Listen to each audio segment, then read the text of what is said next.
أعوذ بالله من الشيطان الرجيم بسم الله الرحمن الرحيم. یعنی میم ساکن نون ساکن ان کے قاعدے. اظہار یعنی حرف کو اس کے مخرج اور صفات سے بلا کسی تغیر کے اصلی حالت سے ادا کرنا. ٹھیک ہے، اظہار یعنی ظاہر کرنا، جو ہے اس کو ظاہر کریں گے، کوئی بھی چینجنگ اس میں نہیں آئے گی، اصلی حالت کے ساتھ یہ ادا ہوگا. اظہار کے 3 قاعدے ہیں. نون ساکن اور تنوین کا اظہار یہ اس وقت ہوگا جب ان کے بعد کوئی حرف حلقی آئے، جیسے انعمت اور علیم خبیر. نون ساکن اور تنوین یعنی یا تو نون ساکن ہے اور اس کے بعد کوئی حرف حلقی آیا، یا پھر تنوین ہے 2 زبر 2 زیر 2 پیش اور اس کے بعد کوئی حرف حلقی آیا، تو اب آپ کو اظہار کرنا ہے. جیسے انعمتا، یہاں نون ساکن ہے اور نون ساکن کے بعد جو عین ہے یہ حرف حلقی ہے، تو انعمتا اس نون کو آپ کو ظاہر کر کے پڑھنا ہے. اسی طرح علیم خبیر، علیم میم پر تنوین ہے اور تنوین کے بعد خا ہے جو کہ حرف حلقی ہے، تو تنوین کے بعد حرف حلقی آیا تو تنوین جو ہے اس کو آپ ظاہر کریں گے علیم خبیر، آواز ناک میں نہیں جائے گی. دوسرا ہے میم ساکن کا اظہار، یہ اس وقت ہوگا جب کہ میم ساکن کے بعد میم اور با کے سوا کوئی حرف آئے، جیسے ہم فیہا.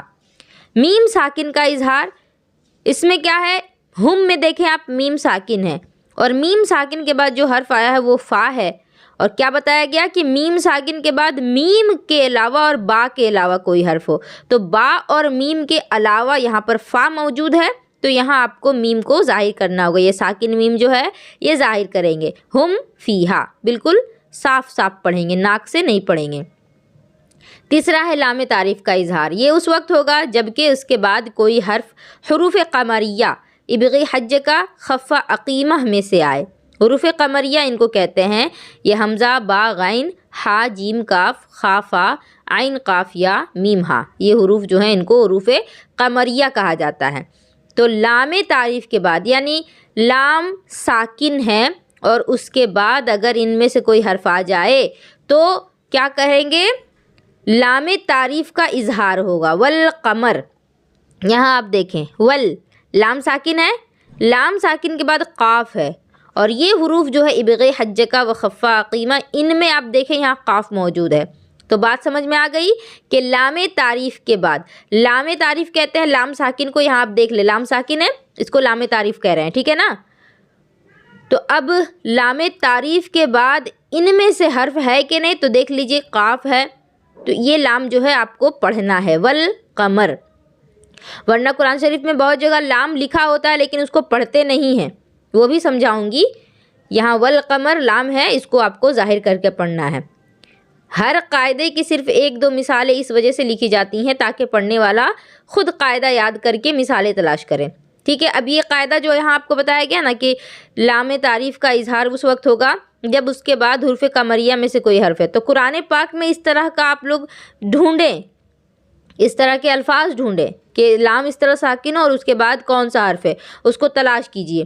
یہ جتنے حروف ہیں ان میں سے کوئی حرف آ رہا ہے تو پھر آپ کو لام کو پڑھنا ہے، اور ان کے علاوہ الف سے یا تک کے جو حرف بچ گئے ہیں وہ اگر آ جائیں تو پھر لام کو آپ کو پڑھنا نہیں ہے. جیسے والشمس، والشمس میں بھی واو الف لام لکھا ہوتا ہے اور اس کے بعد شین میم سین لکھا ہوتا ہے والشمس، لیکن اس میں جو لام ہوتا ہے اس کو نہیں پڑھتے کیونکہ اس کا جو لام ہوتا ہے اس پہ جزم نہیں ہوتا اور وہ لام تعریف نہیں ہوتا. اب اس کو آپ لوگ قرآن مجید میں ڈھونڈ کر کے مثالیں اور زیادہ یاد کریں گی. اظہار 2 حرفوں کی دوری مخرج کی وجہ سے ہوتا ہے اور ادغام قرب اور اتحاد مخرج کی وجہ سے. اظہار کس لیے ہوتا ہے؟ 2 حرفوں کے درمیان دوری ہوتی ہے اس لیے ہوتا ہے. ٹھیک ہے، جیسے یہاں میم اور فا کو دیکھیں، ان حرفوں کے بیچ بہت زیادہ دوری ہے. اس کے بعد کیا کہا جا رہا ہے کہ ادغام قرب اور اتحاد مخرج کی وجہ سے ہوتا ہے. ادغام کیوں ہوتا ہے؟ یا تو حرف جو ہیں وہ قریب قریب ہوتے ہیں، یا تو ان کا مخرج ایک ہی ہوتا ہے. یا تو مخرج حرفوں کا ایک ہو تو اس وقت ادغام ہوتا ہے، یا تو مخرج دونوں کا قریب قریب میں ہو تو اس وقت ادغام ہوتا ہے، جیسے لام اور را مخرج قریب قریب ہے، ٹھیک ہے، تا اور دال مخرج ایک ہی ہے۔ اخفا کچھ دوری اور کچھ قرب مخرج کی وجہ سے۔ اخفا کیوں ہوتا ہے کہ تھوڑی دوری بھی پائی جاتی ہے اور تھوڑا قرب بھی پایا جاتا ہے، اس وجہ سے اخفا ہوتا ہے۔ اس لیے نہ تو پورا ادغام کر کے غائب کریں گے، نہ تو پورا ظاہر کریں گے، بلکہ بیچ والی ادا کریں گے، بیچ والی حالت جس کو اخفا کہیں گے۔ تنوین 2 زبر 2 زیر 2 پیش کو کہتے ہیں۔ ادا میں یہ بھی نون ساکن ہے، یعنی تنوین کو 2 زبر 2 زیر 2 پیش کو جب ادا کریں گے تو وہ بھی نون ساکن کی ہی آواز دے گا، جیسے حمزہ 2 زبر ان، حمزہ 2 زیر ان، حمزہ 2 پیش ان، ان آخر میں آواز نون ساکن کی آ رہی ہے۔ اسی طرح حمزہ نون زبر ان، حمزہ نون زیر ان، حمزہ نون پیش ان، یہاں پر بھی نون ساکن کی ہی آواز آ رہی ہے، اور یہاں نون ساکن تو پہلے سے ہی ہے، تو تنوین میں بھی نون ساکن کی ہی آواز آتی ہے، اسی لیے یہ بھی نون ساکن ہی ہے۔ اگر تنوین کے بعد کوئی حرف ساکن آئے تو تنوین کو زیر دے کر پڑھنا چاہیے، جیسے لمزتن الذی، مطلب کیا ہوا؟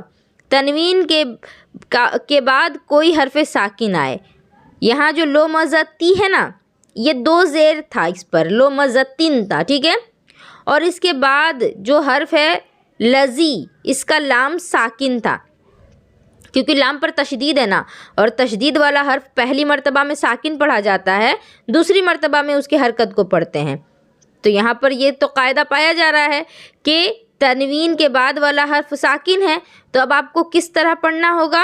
لمزتی جو ہے، یہ جو اس کا تنوین ہے، اس کو نون زیر نی سے بدل کر کے پڑھیں گے، اور ایسی تنوین مکسور کو ہندوستان میں نون قطنی کہتے ہیں۔ نون قطنی کا قاعدہ میں آپ لوگوں کو پہلے بھی سمجھا چکی ہوں، تو اس میں زیادہ آپ لوگوں کو پریشانی نہیں ہوگی۔ پھر ہے ادغام، یعنی ایک حرف کو دوسرے حرف میں ملا کر مشدد پڑھنا۔ پہلا حرف جو ملایا جاتا ہے اس کو مدغم، اور دوسرا حرف جسے ملاتے ہیں اس کو مدغم فیہ کہتے ہیں۔ ادغام بھی جانتی ہیں کہ تشدید کر کے پڑھنے کو کہتے ہیں، ایک حرف کو دوسرے حرف میں ملانے کو۔ تو پہلا حرف جو ہوتا ہے وہ مدغم ہوتا ہے، دوسرا مدغم فیہ، مطلب مدغم یعنی کہ جس کو ملا رہے ہیں، ٹھیک ہے، اور مدغم فیہ جس میں ملا رہے ہیں، فی کا معنی میں ہوتا ہے، تو جس میں ملا رہے ہیں، ملاتے ہیں بعد والے حرف میں، اسی لیے بعد والے کو مدغم فی کہتے ہیں۔ ادغام کے 3 قاعدے ہیں۔ ادغام مثلین، اگر کسی حرف ساکن کے بعد وہی حرف آئے، جیسے قل لکم۔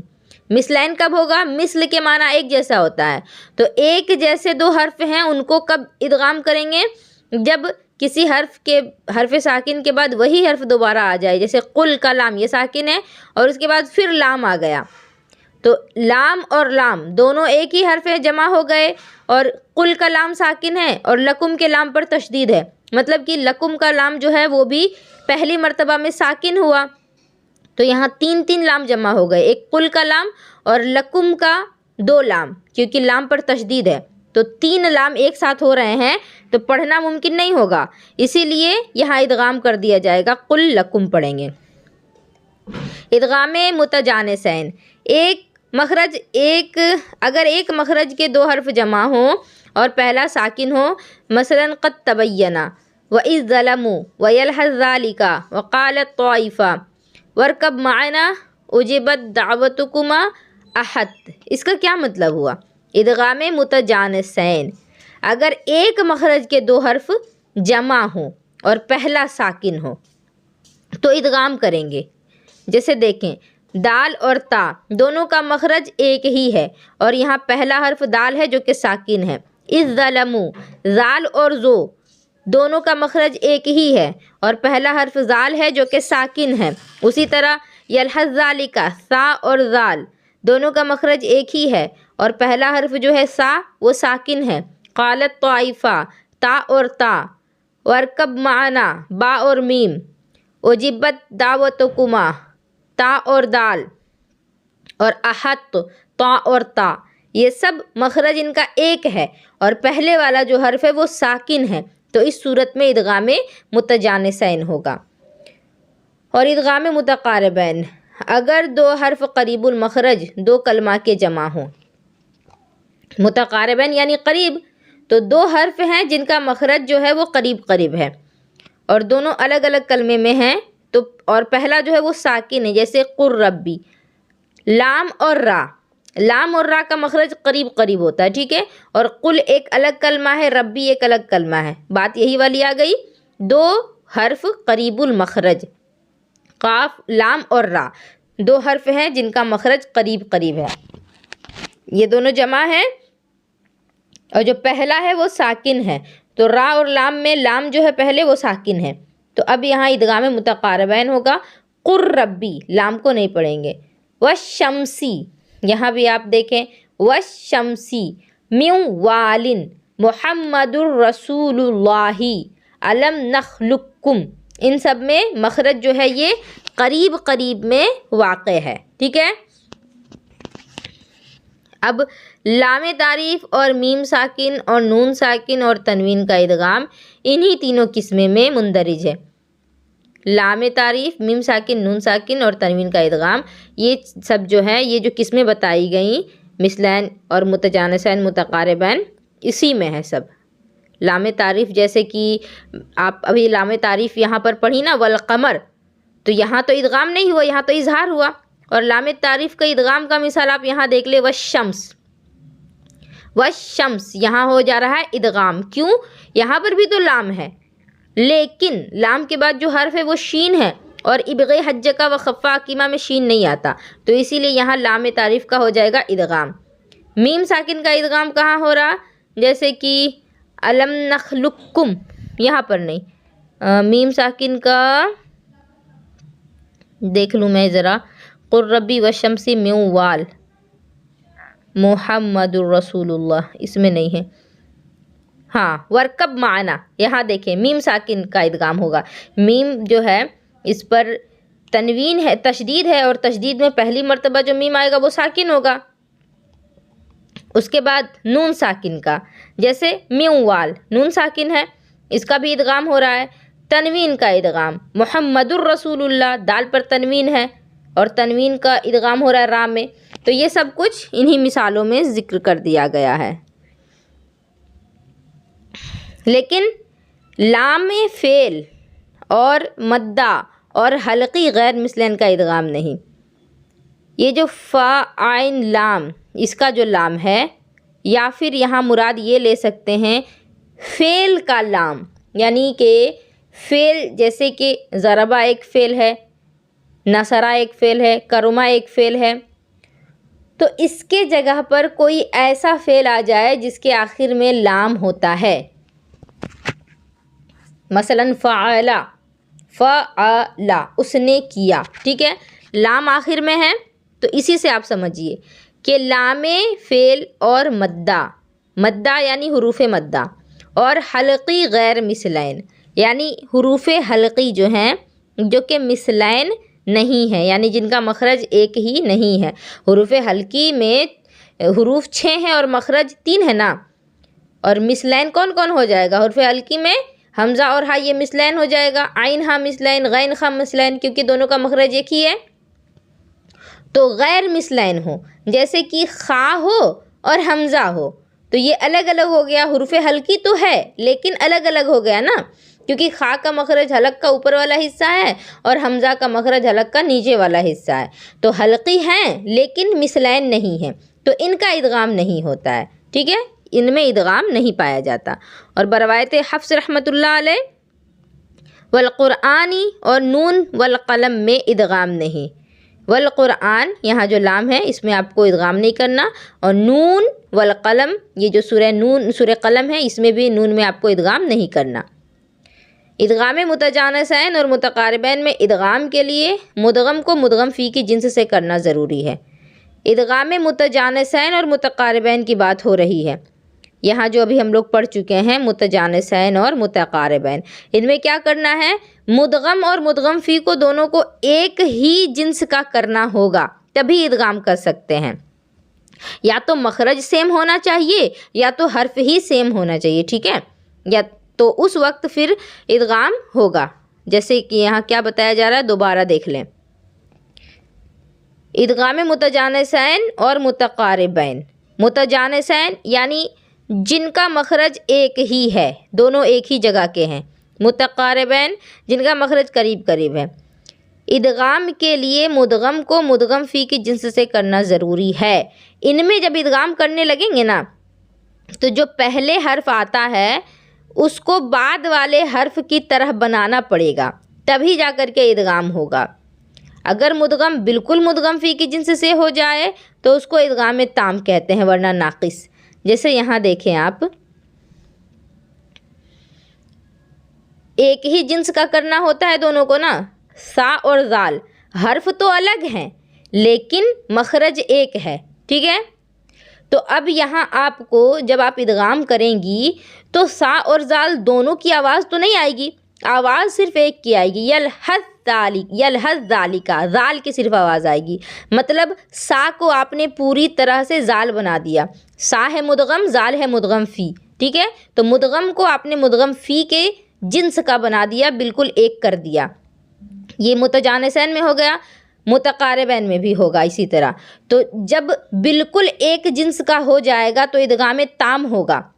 یلحظ ذالکا، یہاں آپ کو صرف زال کی آواز آئے گی تو یہ ادغام تام کہلائے گا، یعنی پوری طرح ادغام ہو گیا۔ اسی طرح قر ربی، لام بالکل ختم ہو گیا تو یہ بھی ادغام تام ہو گیا۔ والشمسی، یہ بھی تام ہوا، لیکن میوں وال یہ ادغام ناقص ہوگا، کیونکہ مدغم جو ہے وہ واو ہے، مدغم جو ہے وہ نون ہے، مدغم فی جو ہے وہ واو ہے، اور یہاں بالکل ایک جنس کا نہیں کیا جا سکتا، کیونکہ آپ لوگ پہلے پڑھ چکی ہیں کہ حروف یرملونہ جو ہیں ان میں لام اور را جو ہوتا ہے صرف انہی کا ادغام تام ہوتا ہے۔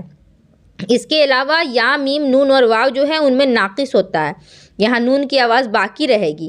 تو اسی لیے یہ کہا جا رہا ہے کہ جب مدغم اور مدغم فی ایک ہی جنس کا ہو جائے تو پھر ادغام تام ہوگا، ورنہ ناقص۔ صرف حرف یؤمنو یعنی یا، واو، میم، نون میں ان میں ناقص ہوگا، اور تا کا تا میں ادغام ناقص ہوتا ہے۔ تا اور تا کا جب ادغام کریں گی تو یہ بھی ناقص ہوتا ہے۔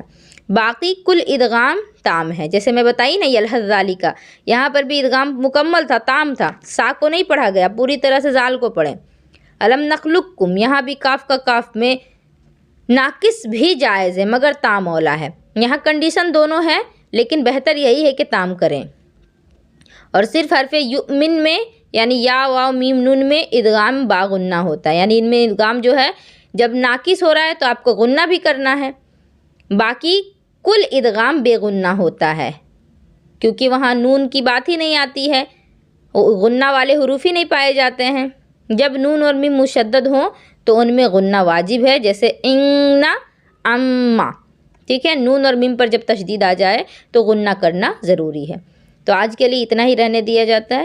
اللہ تبارک و تعالیٰ آپ سبھی کے علم میں اضافہ فرمائے۔